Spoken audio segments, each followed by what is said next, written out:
कहना है, प्रेम पागल बनाता है इंसान को, प्रेम में कभी जैसे गुनगुनाते चला। जख्मी लैला के आंखों से मजनू हुआ, आखिरी कब्र तक मुस्कुराते चला। प्रेम कितना निडर कितना बलवान है, हंस दिया पाम तलवे दबाते चला। अरे प्रेम का रोगी इंदल कुंवर हो गया, भेष जोगी कब होगी बना के चला।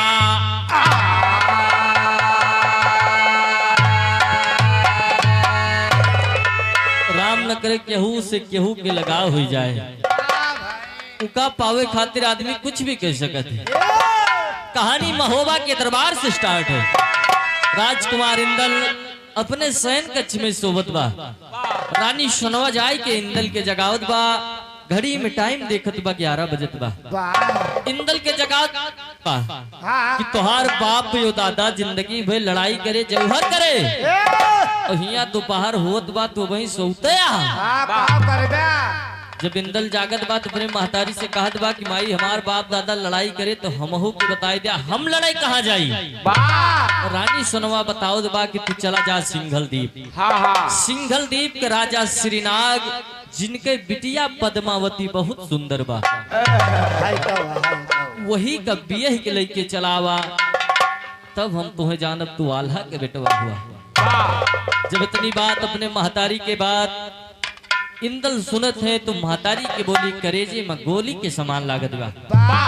लेकिन विरहा में एक लाइन गजल के टुकड़ा लग गया, कहता है,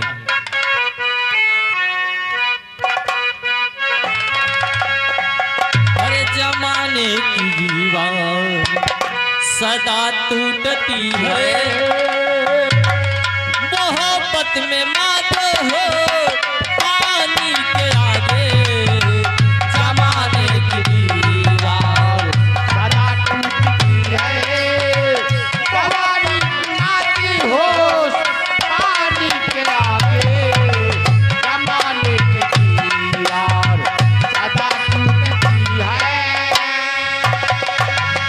तो गजल का ओरिजिनल भाव, लेकिन बिरहा में कहना बा, लगी माँ की बोली,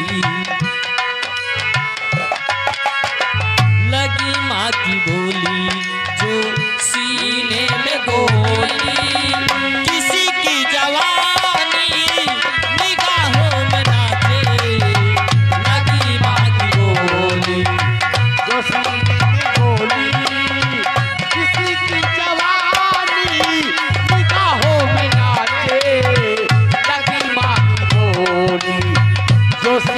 में गोली, जब अपने महतारी के बाद इंदल सुनत बा कि श्रीनाग राजा के बिटिया पद्मावती बहुत खूबसूरत बा, तो इंदल पद्मावती के सपना सजावे लगा। कहना बा, गया भूल दिल में जमाने की खुशियां, मेरे दिल की रानी निगाहों में नाचे, गया भूल दिल में जमाने की खुशियां, मेरे दिल की रानी निगाहों में नाचे, गया भूल दिल में जमाने की खुशियां। अब इंदल का केवल पद्मावती के चेहरा दिखात बा, कितना जल्दी पद्मावती से मुलाकात हो जाए, यही सोच के राजमहल से निकल जात बा। और जात कहाँ बा, अपने अमर गुरु के पास जात बा। लेकिन विरहा में जौहरी का भाव लगा मास्टर, कहना है,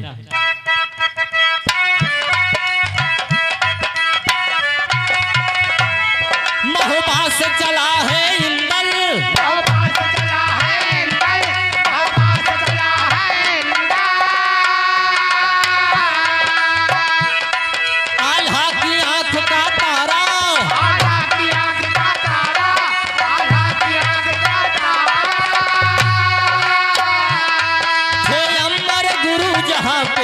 पहुंचत उनको ललकारा,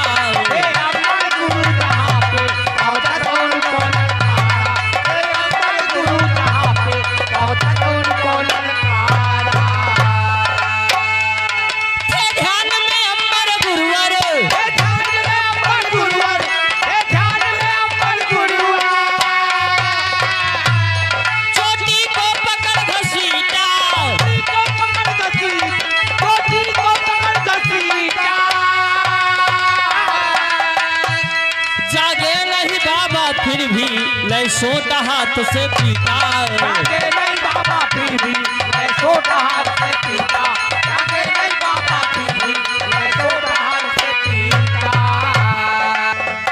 इंदल महोबा से निकल के अपने कुल गुरु अमर गुरु के पास पहुंचत बा।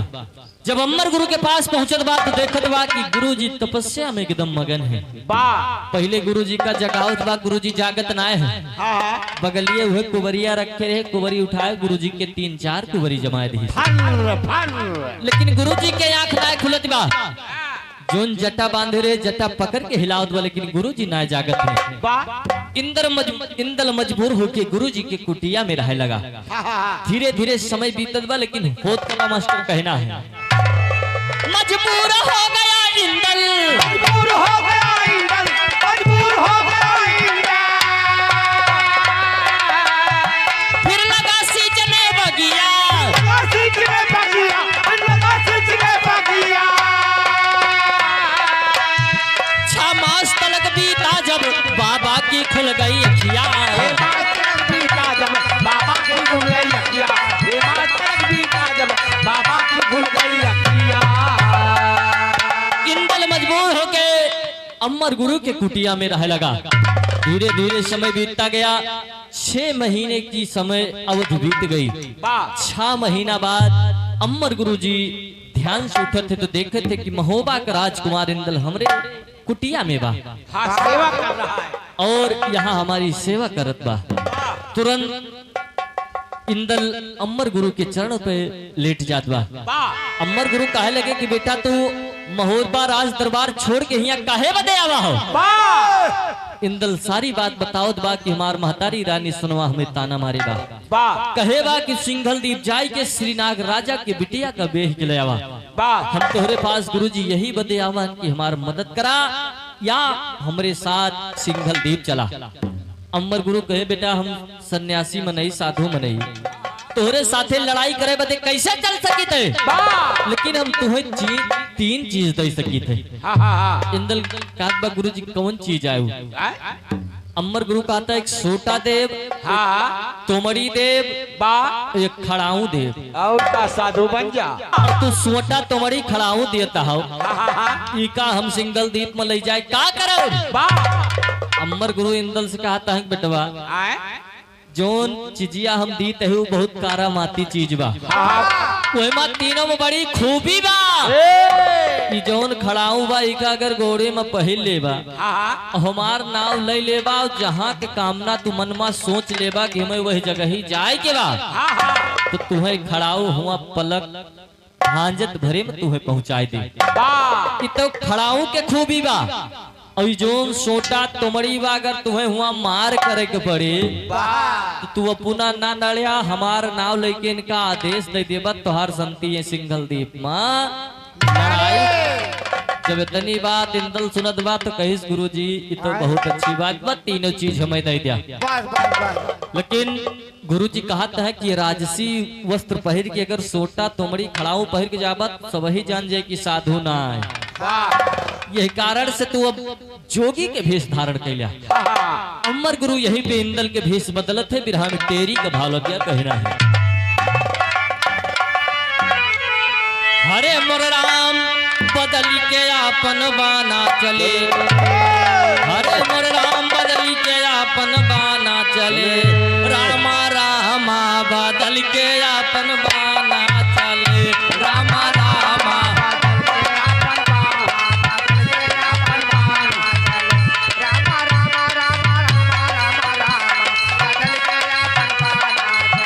व्याकुल आल्हा नंदन, हाँ व्याकुल आल्हा नंदन, व्याकुल आल्हा नंदन हो गए दीवाना, बदल के अपन बाना चले।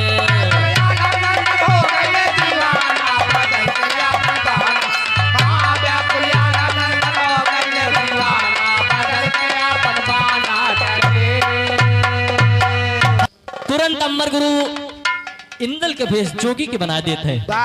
अब इंदल सोचत बा कि गुरुजी कहता है कि कारा माती चीज बा तो पहले खड़ाऊ के अंदाज लीन जाए। खड़ाऊ घोड़े में पहिर के अपने मन में अमर गुरु के नाम ले के कामना करत बा कि अगर अमर गुरु के खड़ाऊ में ताकत बा तो ई खड़ाऊ हमका श्रीनाग राजा के बगीचा में पहुंचाई दिए। ये तनी कामना करत ना भा कि खड़ाऊ लई जाए के इंदल के श्रीनाग राजा के बगीचा में पहुंचा देत बा। इंदल बगीचा में पहुंच गा और 2-3 दिन के समय बीत गवा। इंदल के केहू 75 वही बगिया माँ नहीं ना वही बगीचा में बैठा है। तबलीग बगीचा के रखवारन के नजर पड़ती बा। जाय के श्रीनाग राजा से बतावत है कि बगीचा में एक साधु बाबा बाव के रहे की खाए के इंतजाम कई दिन जाए। श्रीनाग राजा इंदल रूपी साधु के ताए कुटिया बनवा देते। जब कुटिया बन गए रहाय के और खाए के सामान मिले लगा तो इंदल सोचत है अगर ऐसे ही रहा वो खाब तो जौन काम से आवा हन हमार काम होए ना। हमें पद्मावती से मुलाकात करे के बा। अब धीरे धीरे इंदल वही बगीचा में भजन गावे लगे और अपन लीला दिखावे लगे। लेकिन इंदल भजन का गावत रहे मास्टर कहना है कैसे गावत रहे।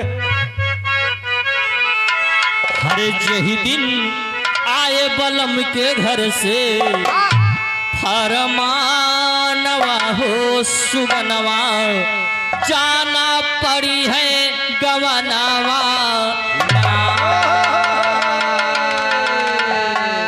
यह भजन गावत रही। अरे जही दिन आए बलम के घर से फरमानवा हो सुगनवा जाना पड़ी है गवनवा।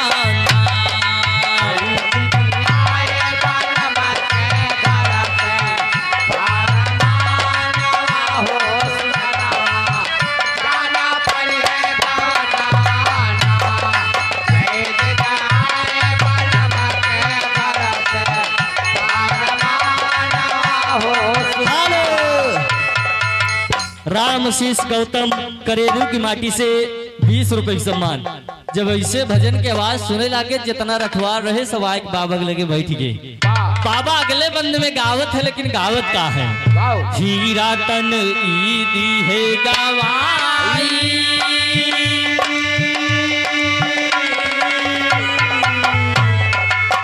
हीरा तन ईदी है गवाई ले है 5 चुअरा पछवाई हो रही है।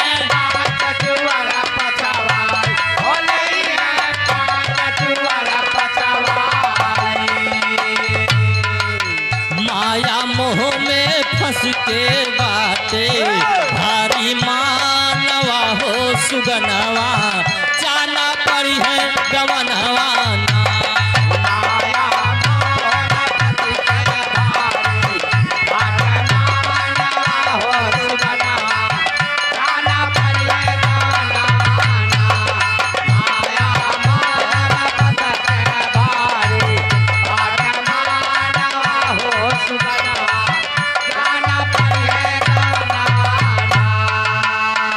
यही प्रकार से इंदल बगीचा में भजन गावत है।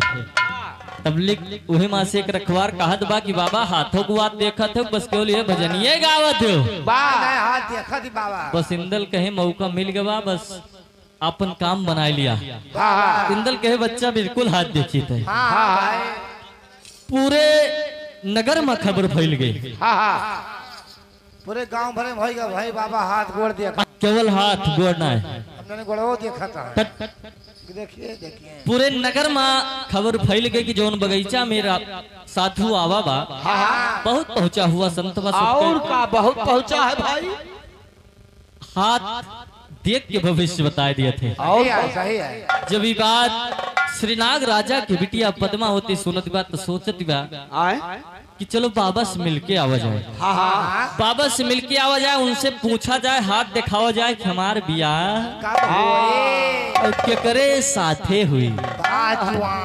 अभी सुन के श्रीनाग राजा की बिटिया पद्मावती महल में श्रृंगार करत बा लेकिन वही निर्गुणी भाव में कहना बा हरे सुन के श्रीनाग कई ढेरिया करई सिंगारवा हो भीतरवा लूटे चलली लहरवा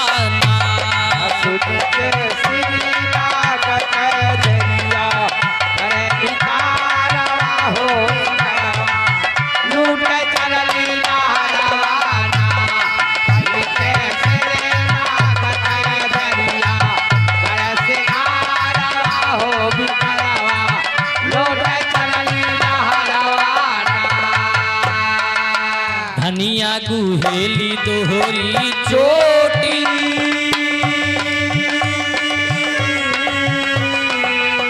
धनिया गुहेली दोहरी चोटी जैसे नागिन गाल पैलोटी हो जैसे नागिन गाल पैलोट हो जैसे नागिन गाल पैलोटी करना खारवा हो गजरवा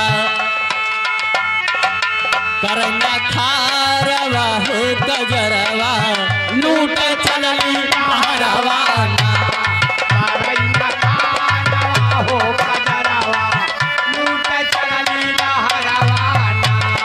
अब साथमा अपने सखियन के लेके पद्मावती बगीचा की तरफ बढ़त गा। हाँ संग मालई के सखी सहेली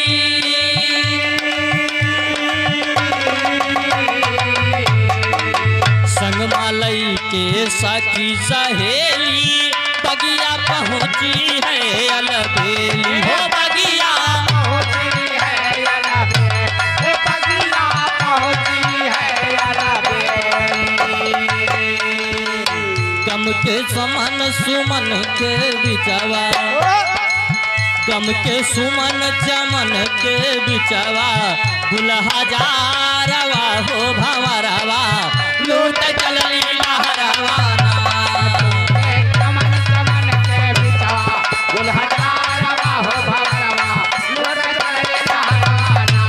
गम के चमन चमन के बिच दुल्हा जारवा हो भंवरवा लूट चलली लहरवाना। पद्मावती अपने सखियन के साथ वहाँ बगीचा में पहुंचत बा। हाँ जैसे इंदल दूरी से देखत है कि तमाम औरतन की टोली आवत बा। इंदल सोचत हो सकत है पद्मावती हो बड़ाई। और तबले पद्मावती पहुंच गए इंदल के पास। अच्छा और राजकुमारी रावे भैया इतनी खूबसूरत रही। अरे राम राम इंदल जैसे देखत कहा थे तो जितना हमार महतारी बताए रही वह से ज्यादा सुंदर बा। और अब इंदल पद्मावती के देखत है पद्मावती इंदल के देखत बा। दोनों जने देखत देखत एक दूसरे का बेहोश होके गिर पड़त है। अरे राम राम जब दोनों जने बेहोश हो गए तो सखी के हाथ लागत बा कि बबौना हमरे सखी के ऊपर कुछ हाँ कई दी तबलीग दूसर सखी बोल पड़ी कि बबौना कुछ ना करे बा बाजार पर जादू कई दी जादू नहीं टोना लगा दी ये कुछ ना करे बा। हाँ हाँ अगर ये कुछ करे हो तो केवल राजकुमारी बेहोश होती बबौना अपनो बेहोश पड़ा बा। अरे राम हमें लगा सारी जहर खवाए के अपनो खाए ले। अच्छा जहर खवा के अपनो खा ली। हाँ तब एक सखी बोल पड़ी कि इनका दोनों जने को होश मलावा। वाह सखिए कहत का है मास्टर कहना बा हरे गुजरिया बोली हे बाबा पलक उठाई बा गुजरिया बोली हे बाबा पलक उठाएगा गुजरिया बोली रे बाबा पलक उठाएगा। राजकुमारी पद्मावती के सखिए कहती हैं कि बाबा अपन नयन खोला तोहरे बदे हम सब सामान लेके ही आई हैं। फाल पाकवान जल पान कर जोगिया हो पान पकवान जाला पान कर जोगिया हो पान पकवान जाला पान कर जोगिया हो। जोगिया रूठल तकदीरिया जगाई दा हो जोगिया रूठल रोटिया करोटल काकदीरिया जगाईदा। सखिए कहती है कि बाबा सब खाए पिए के सामान लेके तोहरे बदे आए तो तू यहाँ बेहोश पड़ा है।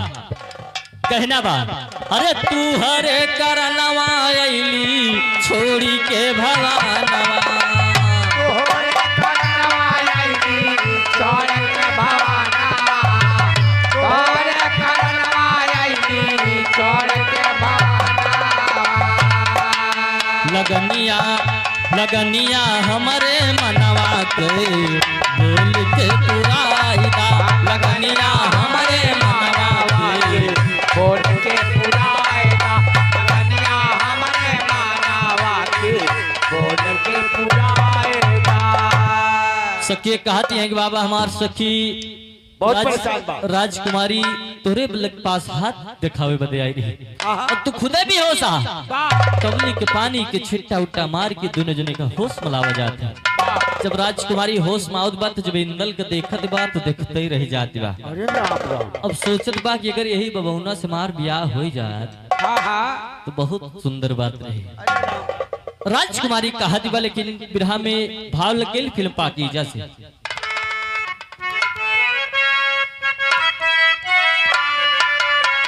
है बा। अरे ठाढ़े रहियो ठाढ़े रहियो ठाढ़े रहियो ओ बाके यार हो ठाढ़े रहियो हो पाके यार हो तारे रहियो हो पाके यार हो तारे रहियो तारे रहियो तारे रहियो तारे रहियो तारे रहियो तारे रहियो हो पाके यार हो तारे रहियो हो पाके यार हो तारे रहियो। पद्मावती कहा दिवा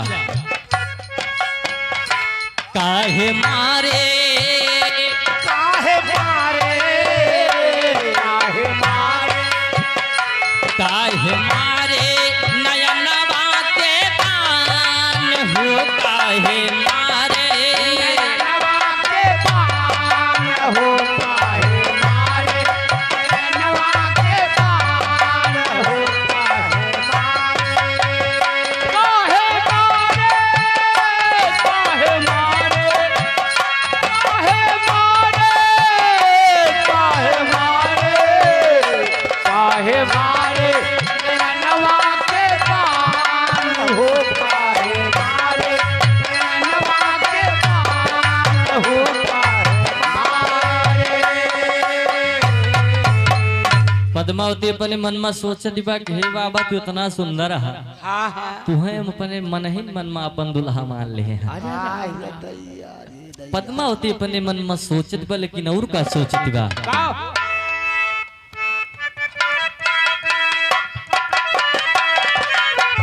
सवली सूरतिया हो हिया में समानी सवली सूरतिया हो हिया में समानी सवनी सुरतिया हो हिया में समानी मन ही मन पद्मावती मुस्कानी मन ही मन पद्मावती सरमानी मन ही मन पद्मावती सरमानी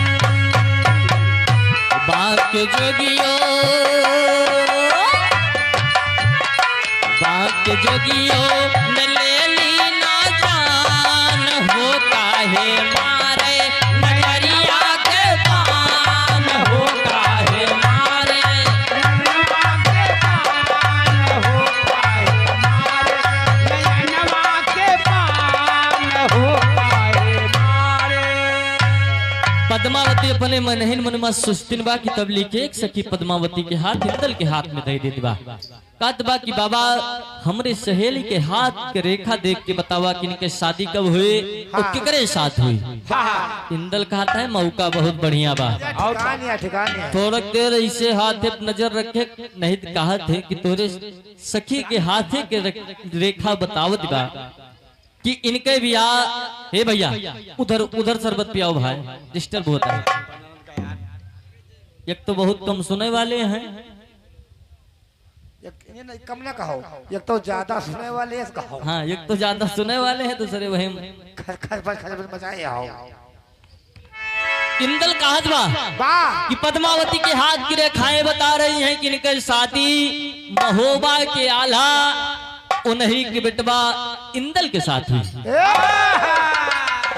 जोन साधु बा जोन जोगी बा पुणे इंदल बा अपन कहता है अब इसे अच्छा मौका ना मिले मतलब साधा हो अब यही बताए दिया।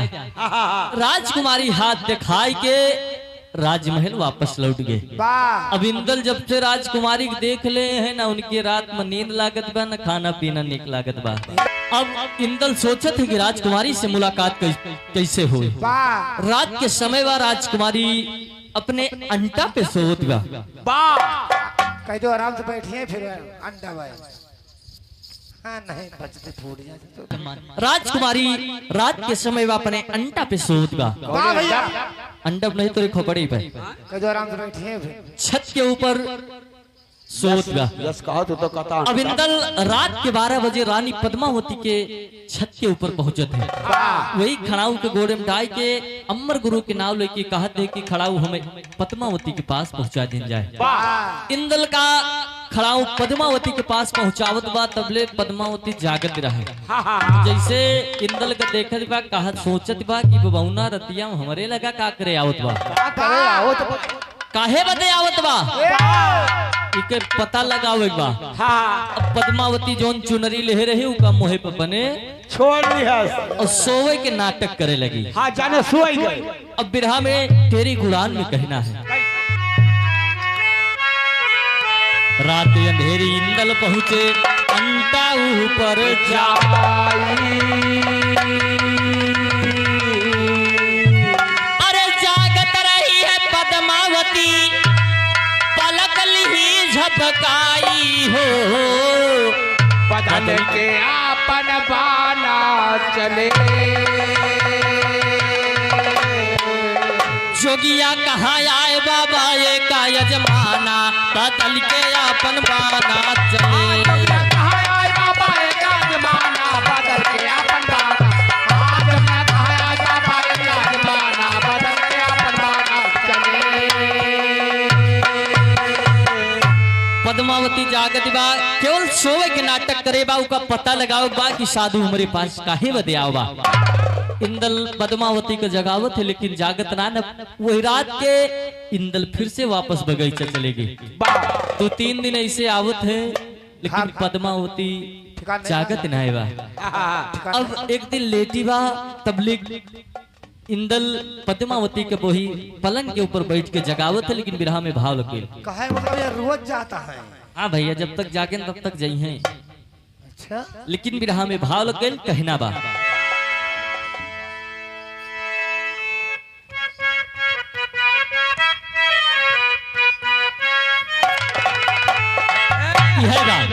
अरे आवा हो चंदा मामा आवा हो अंजोरिया। देखो गीत के वर्जनल भाव रहा लेकिन इंदल पद्मावती के जगावत बा। अरे तारता गुजरिया अपने चेहरे से चुनरिया।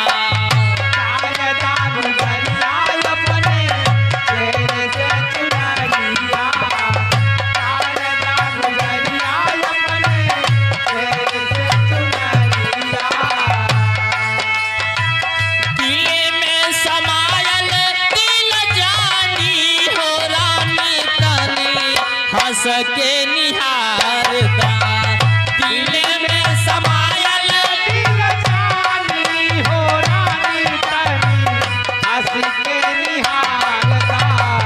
दिल में समायल दिल जानी हो रानी तनी हंस के निहारता। तारदार ठोकर खैलन तोहरे करनावा। तार तार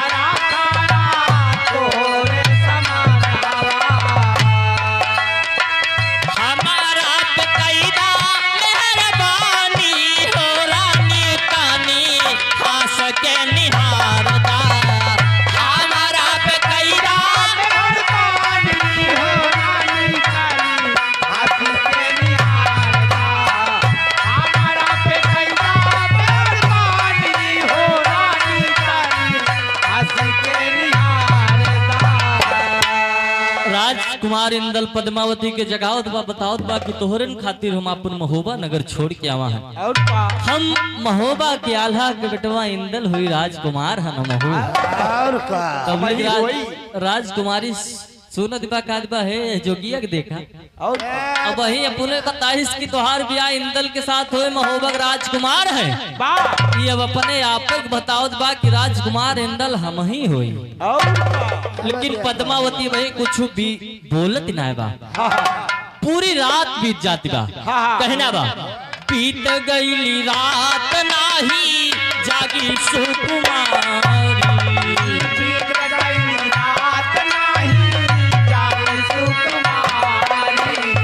बीत गई रात नहीं जागे सुकुमारी।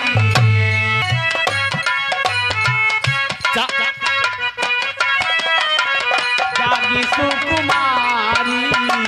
बीत गईली रात नहीं जागी सुकुमारी। बीत गई रात नहीं जागी सुकुमारी। हाथ मिल रही गावा जोगिया पुजारी। हाथ में राही काला जोगिया पुजारी। हाथ में राही काला जोगिया पुजारी। बाजर पार ससुरी जवानी हो रानी तानी। हाथी के निहार का बजर पर ससुरी जवानी हो रानी तनी।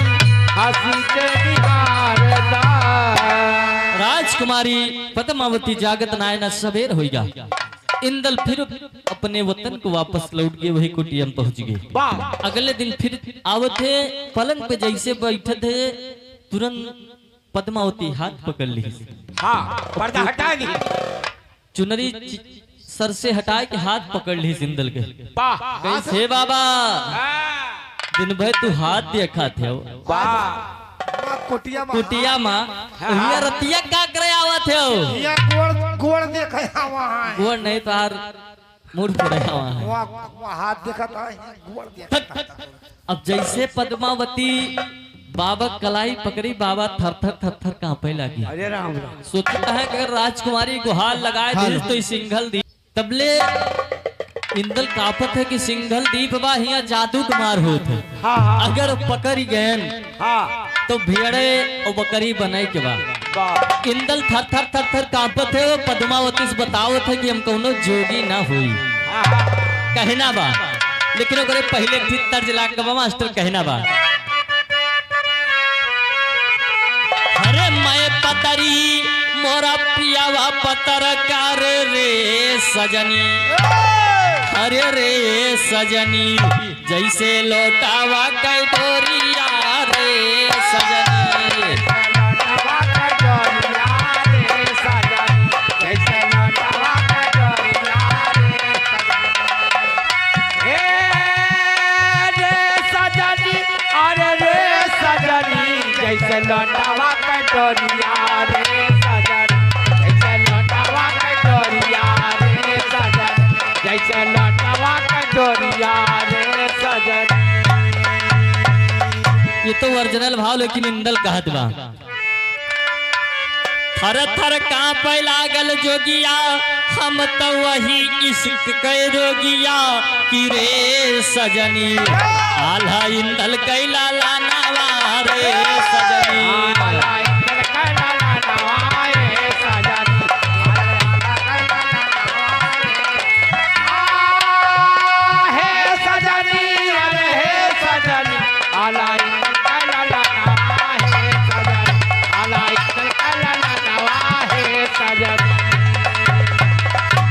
इंदल कहत बा कि हम महोबा की आल्हा के बेटवा इंदल हुई। हमार महतारी बताइस कि तू बहुत खूबसूरत या बहुत सुंदर या तुम्हें देखे बदे सिंगल दीप चला। लेकिन कहना बा तोहरे कारण छोड़ न दे आयन यहाँ बदल के से गिरे सजनी। कि अरे रे सजनी तोहरा करे तारा सनवा की रे सजनी तोरा करे तारा सनवा रे सजन तोरा करे तारा सनवा रे अरे सजनी अरे रे सजन तोरा करे तारा सनवा रे सजन तोरा करे तारा सनवा रे सजन। जब इंदल इतनी बात बताए तो राजकुमारी पद्मावती की विश्वास नाय पड़त बा। पूछत कहत बा कि राजकुमार महोबा के राजकुमार इंदल राजकुमार बा तो तू साधु फकीर मनई बता इंदल हुई। तब दाढ़ी रखा है तो तबली के इंदल अपन दाढ़ी वाढ़ी नोच के बहाई दिए यही सब नकली आए इंदल हम ही हुई। जब राजकुमारी के विश्वास पड़ गया तो राजकुमारी कहत भाई का तो हम मन पहले वही सोचत रहन कि अगर ये सधुआ हमार ब्याह हो जा हाय हाय हाय तो बहुत अच्छी बात रही भगवान हमार सुन ले। अब दोनों जने में प्रेम बढ़े लगा। अरे राम राम अब बाबा जोगपन अपन भुला ही गई जोन साधु बन के गा रहे अब साधु सब साधुपन भूल गए। अच्छा सब खोल खोल बहा दे काओ कपड़ा पड़वा नहीं कपड़वा पहिरे रहे। अरे पिलाका पिलाका साधु वाला साधु वाला साधु वाला हाँ साधु वाला। वह कहा अब लेकिन बाबा करत का है सिंघल द्वीप में कहना बा ओकरे पहले एक ठीक तर्ज लगिल मास्टर कहना बा यह तर्जवा अरे पिपरा तरा सोई गयो बुद्धि लगी कैया। लेकिन यही भाव में कहना बा अरे लहरिया लूटई बाबा महल का लहरिया लूटई बाबा महानवा लहरिया लूटे बाबा महानवा। अब इंदल रूपी बाबा दिन भर कुटिया में रहा है और जैसे संजा हुए तैसे राजकुमारी के राजमहल डबल ड्यूटी चालू ओवर टाइम लगा अब बाबा को ओवर टाइम लागे लगा। भाई और जोन नीक बात रहा चाहे बची रहे लेकिन बेकार बात बहुत जल्दी फैलत है जैसे वायरस। एक दिन के बाद भाई इंदल के साथ का होत बा अरे धीरे धीरे बतिया उभार होई गई धीरे धीरे बतिया उभार होई गई धीरे धीरे बतिया उभार होई गई एक दिन इंदल के भिनसार होई गई एक दिन इंदल का भिनसार होई गई भिनसार होई गई। अरे बाबा धराई गए रंगे हथवा हर चौमुख से खड़ी लसा करिया लहरिया लूटई बाबा महलमा लहरिया लूटे बाबा महानवा। एक दिन के बाद वह राजकुमारी पद्मावती से इंदल मिलेगा और दोनों जने सोच गए आंख लाग गए सवेर होएगा तब लिख सके देखते हैं कि बबौना राजकुमारी के पलंग पे शोर होएगा। श्रीनाग राजा के सैनिक चारों तरफ से घेर लिए। अब इंदल को है खड़ाऊ हेरता है खड़ाऊ कहाँ बा खड़ाऊ तुरंत घोड़े में डाई के अमर गुरु के स्मरण के बगीचा में पहुंचता है। तब लिख श्रीनाग राजा के सेना पीछे से खेदे बा जाय के बगीचा घेर लेत बा। अब इंदल सोचत है कि ये सैनिक तो तमाम है इनसे हम लड़ाई कैसे करी। तब लिख ध्यान मावा कि खड़ुआ के साथे बाबा सोटा और तुमड़ी दे रहे बाबा कुटिया के अंदर हलगे और सोटा और तुमड़ी का आदेश दे देता है। लेकिन का कहते है सोटा तुमड़ी से कहना बा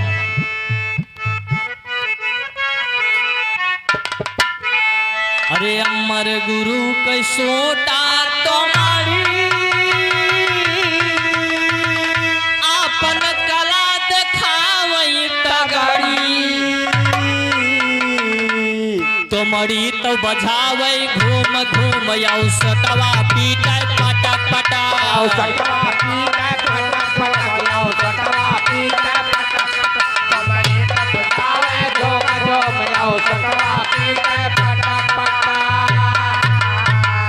बाबा बताए रहे कि तुहार संती तुमड़ी और सोटा लड़ाई करे।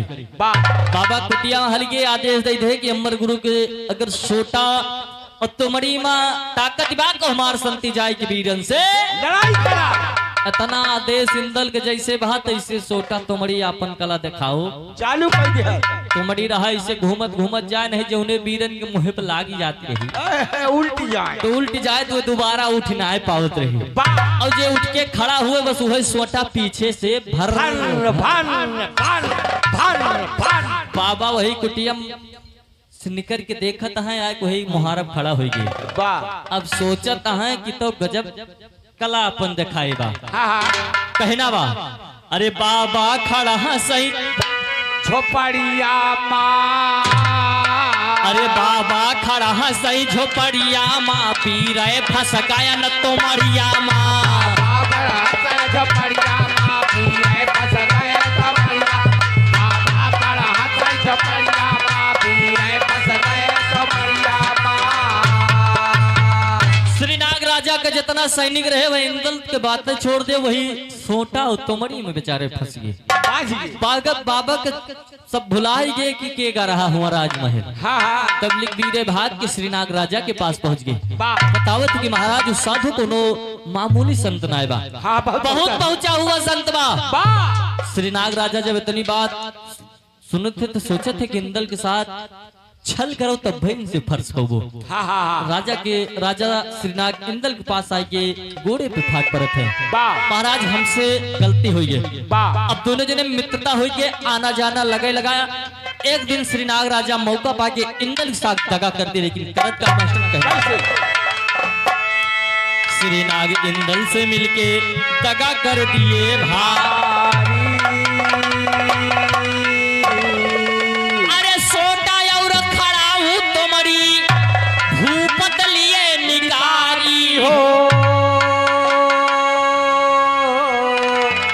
बदल के आपन गाना चले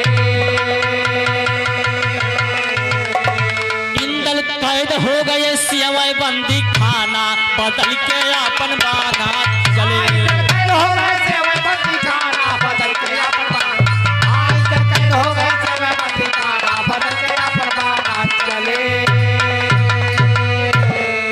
एक दिन की बात है श्रीनाग राजा इंदल के कुटिया में आवत है और मौका पाई के सोटा तोमड़ी खड़ाऊ तीनों चीज निकाल लेते हैं जब तीनों चीज श्रीनाग राजा अपने अंडर में कर दिए वीरों को आदेश दे दिए कि साधु को कैद कर लिया जाए तुरंत वीर इंदल के हाथ में हथकड़ी और पांव में बेड़ी लगा दिए ले जाके जेल खाने में डाल दिए इधर इंदल कैद हो गए जेल खाना में भक्सी में पड़ गए इंदल अब सिंगल दीप के जेल खाना में इंदल पड़ा है ना भोजन मिलत बा ना पानी मिलत बा इंदल रोत बा अपने चाचा उदल के याद करत बा बिरहा में चौकड़ा का भाव लग गया रो रहा आल्हा का नंदन भक्सी भी जलाचार पड़ा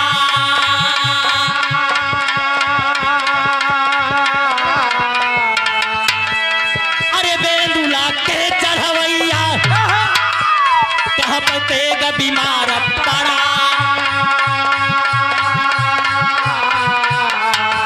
आवा आवा उदल चाचा मुश्किल में जान हमारा पड़ा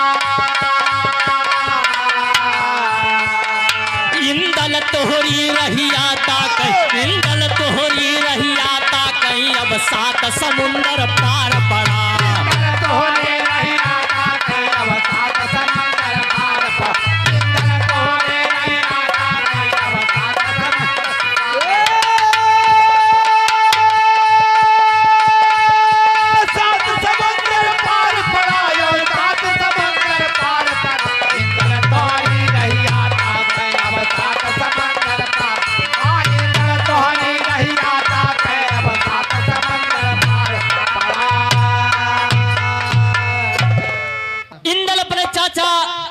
वही जेल खाना में याद करत है रोत है कि यहाँ न खाना मिलत बा न पानी मिलत बा हमार महतारी रानी सुनवा हमके ताना मारी वही के बोली हमारे सीने में लाग गए और हम सिंगल द्वीप चलाए और सिंगल द्वीप नगरी 7 समुद्र के बीच में बसी बा आई कि हमार जान बचा लिया नहीं तो हम यही जेल खाना में तड़प तड़प के मर जाब लेकिन उदल सोचत बा कि हिया केहू गुहारी के दौरैया तुरंत माई शारदा के याद करत बा कि हे माई ये जेल खाना में प्रकट हो जा।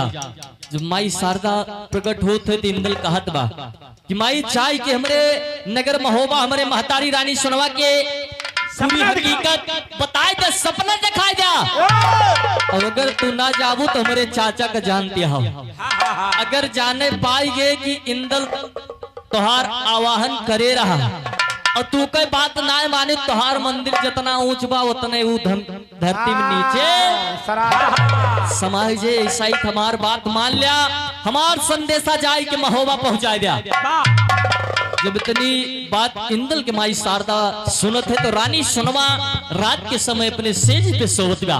माई शारदा जाए के सपन दिखावत, लेकिन सपन में दिखावत कहाँ बिरहा में भाव लगे।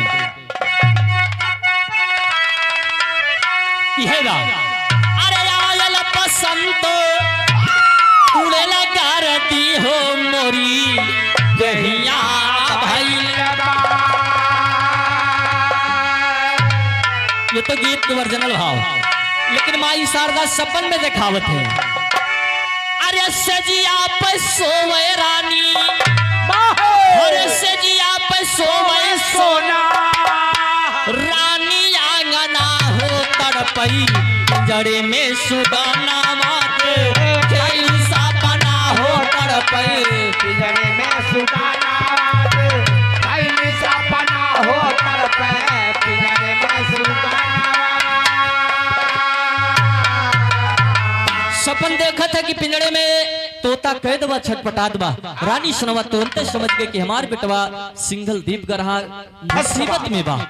तुरंत रात के समय उठे थे, अपने तेवर उदल के पास जाते हैं, लेकिन कहना बा कई जहां सूतल रहे तेवर हजारी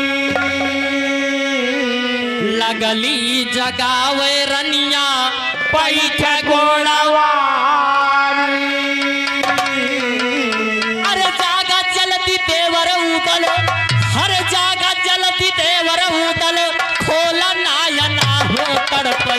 पिंजरे में सुगाना वादे खलीसा बना हो तड़पे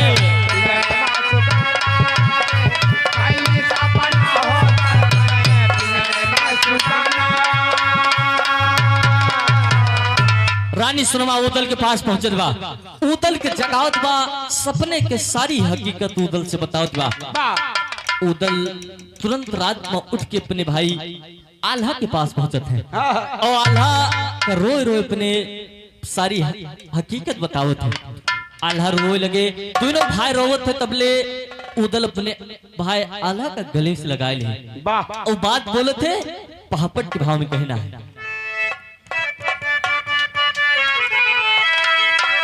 हरे रोके आल्हा को गले लगाई हमारे बीराना, हरे रोके आल्हा को गले लगाई हमारे बीराना और उठलता का दिरिया दिया जगाई हमारे बीराना।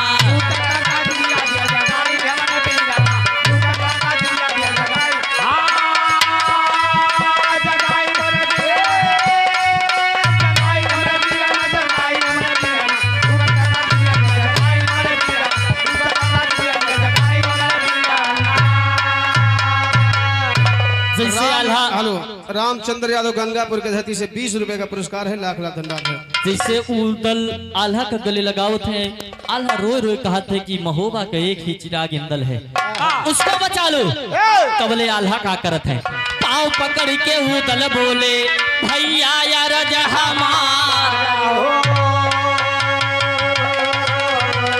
हो तो सवेरा जाऊंगा मैं सिंघल दीप की हरे सिंघल दीप खोद के देव बहाई हमारे बीराना, हरे सिंघल दीप खोद के देव बहाई हमारे बीराना और कई के लौटब इंदल का सगाई हमारे बीराना।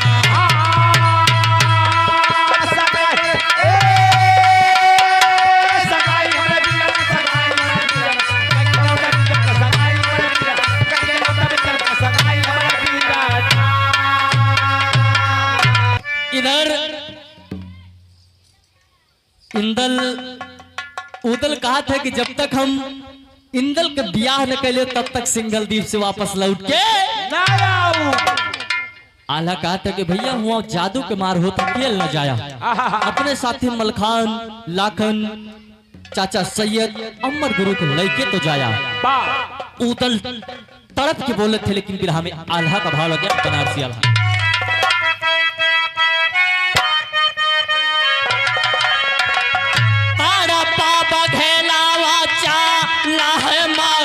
से भैया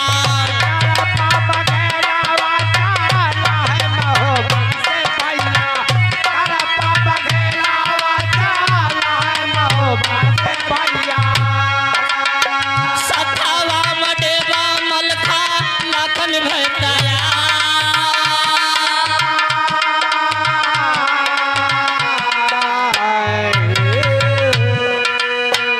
अमर कुटी अमर गुरु की कुटियावा में गईले भैया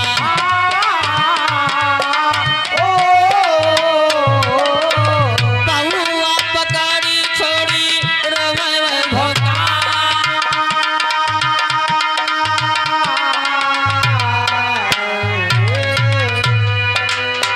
अरे गुरु गायब होइगा इंदल सुजानावा हो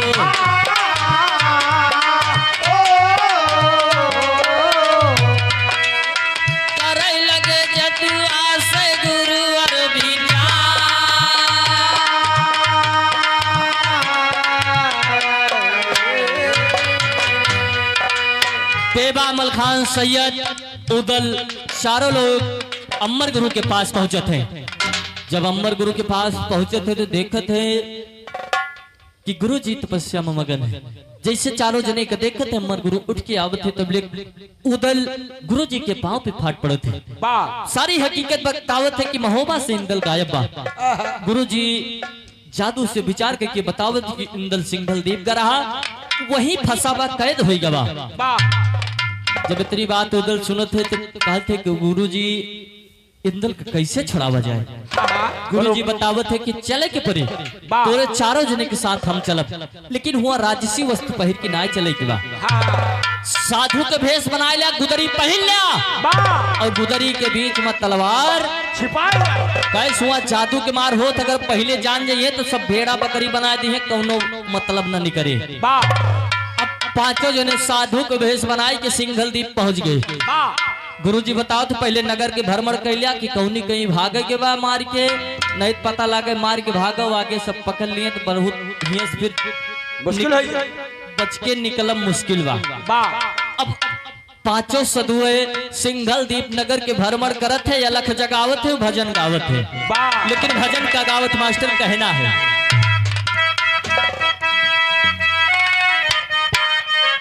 यह गावत है अरे गवन न कचाना गवन न कचाना आई गोरी पातिया गा वना न कचाना आई गोरी पातिया वना न कचाना आई गोरी पातिया वना न कचाना आई गोरी पातिया। आज सिंघल द्वीप में महोवन के वीरन के खलियड़ी बजत दिवा भजन हो दिवा पारे बलामा कैची यतकारा सजानी पारे बलामा कैची यतकारा सजानी पारे बलामा कैची यतकारा सजानी जगोरी संघारिया माँ होई है गुदिराना आई गोरी पातिया गवाना ना कचाना आई गोरी पातिया गा वना न कचाना आई गोरी पातिया वना न कचाना आई गोरी। ऐसे भजन गावत है और भजन के आवाज सब सुन के सिंघल द्वीप के लोग एकदम मंत्रमुग्ध हो जाते, मोहित हो जाते। तबली के एक लाइन और गाते हैं, अरे सागर न खारावा सा सुरावा में उतरी,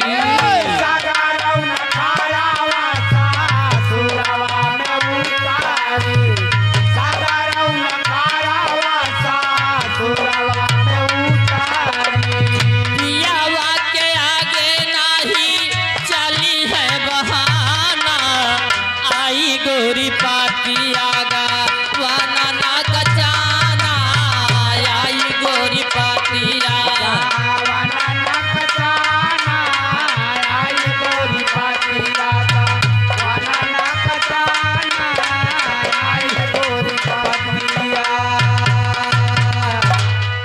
इंदल के ढूंढे बदे पांचों वीर सिंघल दीप पहुंचा है। यही प्रकार से भजन गावत है। तबलीग पद्मावती भजन के बाद सुनत बा तो सोचत बा कि इंदल साधु बन के आवर है, हो सकत कि ये महोबा के वीर होए। सखियन का आदेश होगा कि बाबा का महल मलयाओ हिया भजन होए। जब ये खबर उदल पावत है तो सोचत है कि तो यह चाहते रहे कैसे राजमहल पहुंचा जाए। पांचों वीर महल में पहुंच के भजन गावत है। तबलीग पद्मावती बोलत बा कि बाबा भजन सुनावा। उदल कहता है कि भजन पहले छोड़ा, तुझसे एक भेद जाने चाहिए थे। तोहरे नगर में हमसे पहले कोनो साधु आवा रहा, इंदल के बारे में पूछत है। तबलीग पद्मावती जान गए कि बाबा हमें लागत है कि वही इंदल के बारे में पूछत है। वही मथे पर से न हुआ वही मथे पर के साधु हुए। लेकिन उदल पूछत है, खड़ी के भाव में कहना है आखिरी में, अरे उदल बोले बेटी दिया भेदवा बताई हो, अरे उदल बोले बेटी दिया भेदवा बताई हो, और कहवा मर सुगनवा राखू पिंजरे में छिपाई हो, कहाँ मर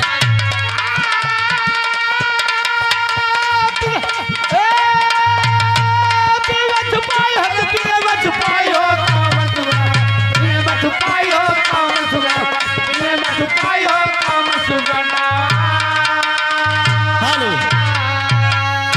जब इंदल के समाचार उदल जाना चाहे तबलीग राजकुमारी कहत बा, बाबा काहे ना के मरा चाहता हूं, बाबा फोकट में अपन जान काहे गवावा चाहता हो। तबले उदल कहत है, बोली पद्मावती ना गवावा बाबा जाना, और करजा बधेला तबले खींच कीरा पाना, हरे सिंघल दीप खोज के देव सिंधु में बहाई हो, अरे सिंघल दीप खोज के देव सिंधु में बहाई हो, और कहवा मर सुगनवा राखू पिंजरे में छिपाई हो, कहवा मर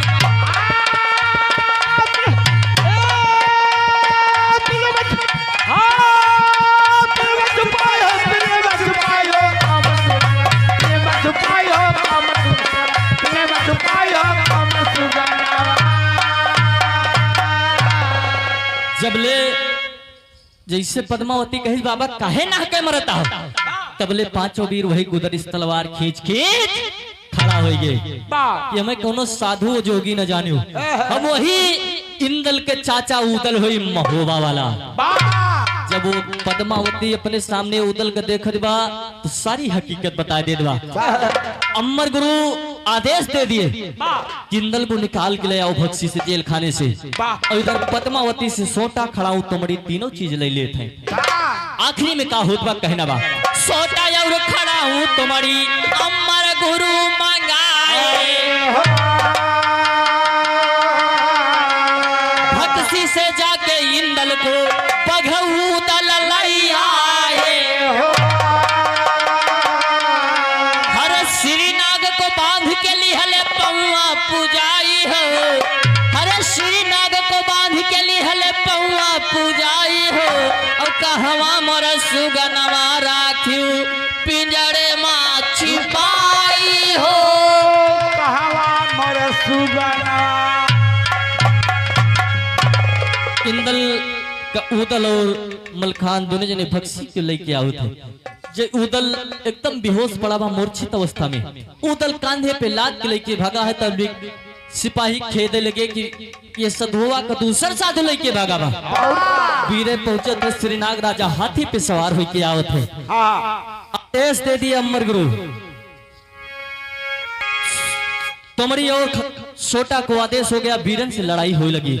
अब एक तुमरी घूमत घूमत गए श्रीनाग राजा के मोहे पे लागत बा। श्रीनाग राजा हाथी से नीचे गिर जाते हैं। श्रीनाग राजा जैसे हाथी से नीचे गिरे थे, अमर गुरु आदेश दे दिए कि श्रीनाग को कैद कर लिया जाए। उदल जाए के श्रीनाग राजा के हाथ में हथकड़ी लगाए दे, उनका बांध के इंदल और पद्मावती के भावर हो जात बा और बियाह संपन्न होगा। इंदल पद्मावती के साथ शादी के महोबावत है। इंदल का दुल्हन मिल जात बा, रानी सुनवा ताना मारे रहे का पतोह मिल जात बा। आखिरी में गुरु घराने परिचय देते हुए कहना बा, पद्मावती का ब्याह के इंदल नगर महोबा।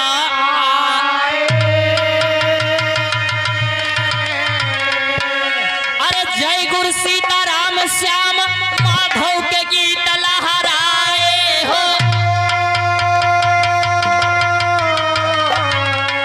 बदल के आपन बाना साहिल यादव सभा में गाए रहे हैं गाना। बदल के आपन बाना चले